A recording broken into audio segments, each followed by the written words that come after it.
Digital classes में आपका स्वागत है। आइए इंग्लिश ग्रामर के क्रम में हम लोग नॉन फाइनाइट वर्ब के बारे में जानकारी लें। जैसा कि आप जानते होंगे कि रूप के विचार से वर्ब के दो भेद होते हैं। पहला है फाइनाइट वर्ब्स और दूसरा है non finite verb. Finite verbs के बारे में आइए डेफिनेशन हम लोग जानते हैं कि वे वर्ब्स जो सब्जेक्ट के नंबर तथा पर्सन से अनुशासित होते हैं और सब्जेक्ट के साथ टेंस के लिए प्रयुक्त होते हैं फाइनाइट वर्ब्स कहलाते हैं। अब थोड़ा इसको विस्तार से समझने के लिए हम लोगों को, जैसे कि आप लोग टेंस में पढ़े होंगे टेबल, तो उसके बारे में हम लोग जानेंगे। तो आइए हम लोग टेबल की ओर चलते हैं। जैसे कि आपको पता होगा कि नंबर दो प्रकार के होते हैं। पहला होता है सिंगुलर नंबर और दूसरा होता है, चूंकि पेज का थोड़ा सा अभाव है यहाँ पर, इसलिए एक शॉर्ट में ही लिख रहा हूँ मैं, प्लूरल नंबर। इसके बाद पर्सन के बारे में आपको पता होगा कि ये जो है सो तीन पर्सन होते हैं। पहला फर्स्ट पर्सन, दूसरा सेकेंड पर्सन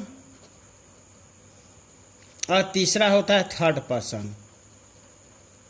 अब यहाँ से देखिए, अब यहाँ हम लोग जानते हैं आई, जैसे कि यहाँ होता है फर्स्ट पर्सन सिंगुलर नंबर में आई और प्लूरल नंबर में वी होता है। Good.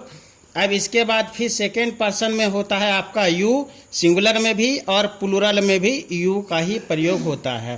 Third person singular number में ही, सी, इट या किसी का नाम। अब यहाँ देखिए, हम लोगों ने परिभाषा लिखा है कि वे वर्ब्स जो सब्जेक्ट के नंबर तथा पर्सन से अनुशासित होते हैं, वे वर्ब। अब यहाँ ले लीजिए, हम लोग जैसे यहाँ लिए हैं नीड का, तो यहाँ पर नीड आई के साथ प्रयोग होता है, लेकिन यहाँ भी नीड का, इसमें वी में भी नीड का और यू में भी नीड का और इसमें भी नीड का, लेकिन यहाँ पर थर्ड पर्सन सिंगुलर नंबर में नीड्स का प्रयोग होता है। अब यहाँ देखिए, ये चूंकि आई फर्स्ट पर्सन सिंगुलर नंबर है, इसलिए यहाँ पर एस या एस नहीं लग सकता है। और ये जो है वर्ब सब्जेक्ट के नंबर और पर्सन से अनुशासित होता है। आई फर्स्ट पर्सन सिंगुलर नंबर है, वही हुआ सब्जेक्ट के नंबर, तो कौन सा नंबर, तो सिंगुलर नंबर। और पर्सन कौन सा पर्सन, थर्ड पर्सन। लेकिन अगर हम चलते हैं यहाँ पर थर्ड पर्सन सिंगुलर नंबर में, तो ही के साथ जो नीड्स का प्रयोग हुआ है, तो ये नीड्स जो है थर्ड पर्सन सिंगुलर नंबर के ही से या सी से, इट से या किसी के नाम से अनुशासित होते हैं। अब नो डाउट हम समझते हैं, कोई दिक्कत नहीं होगा आपको समझने में। अब दूसरी ओर चलते हैं हम लोग नॉन फाइनाइट वर्ब्स के बारे में। तो इसके जस्ट विपरीत उल्टा परिभाषा है।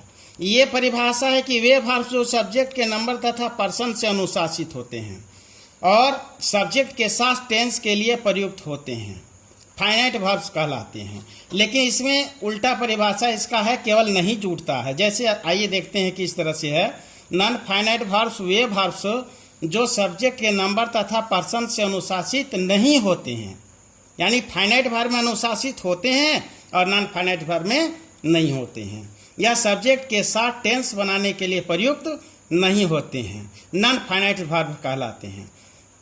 जैसे उदाहरण में हमने लिखा आई विश। यहाँ गौर करने की बात यह है कि विश भी वर्ब है और लर्न भी वर्ब है। जो सब्जेक्ट आई है, यहाँ पर आई से विश जो है सो अनुशासित होता है। इसको और स्पष्ट समझने के लिए हम लोग दूसरे उदाहरण में आते हैं। यहाँ विशेज और यहाँ लर्न, ये दोनों जो है सो आपका वर्ब्स है, लेकिन यहाँ विश में ई एस नहीं प्रयोग हुआ और यहाँ विश में ई एस प्रयोग होता है, इसलिए कि सी जो है, जैसे कि हम लोग पहले समझ चुके हैं कि सी थर्ड पर्सन सिंगुलर नंबर है, ये थर्ड पर्सन और ये सिंगुलर नंबर। लेकिन यहाँ पर ये फर्स्ट पर्सन सिंगुलर नंबर है, इसलिए एस या एस से प्रयोग नहीं हुआ। अब देखिए, हम लोग को समझने की बात ये है कि विश भी वर्ब है और लर्न भी वर्ब है, यहाँ विशेष भी वर्ब है और लर्न भी वर्ब है, लेकिन विश के साथ ई एस का प्रयोग हुआ और ये थर्ड पर्सन सिंगुलर नंबर से अनुशासित है। लेकिन लर्न में एस या ई एस का प्रयोग नहीं हुआ, इसलिए कि ये सब्जेक्ट के नंबर और पर्सन से अनुशासित नहीं है। कोई दिक्कत नहीं होना चाहिए।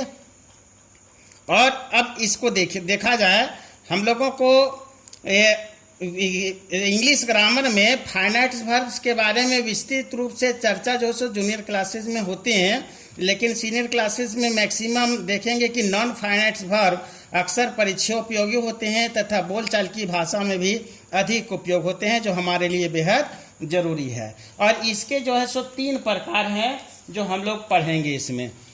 Kinds of non finite verb, kinds of non finite verbs, इसके बारे में हम लोग नेक्स्ट क्लास में पढ़ेंगे। धन्यवाद।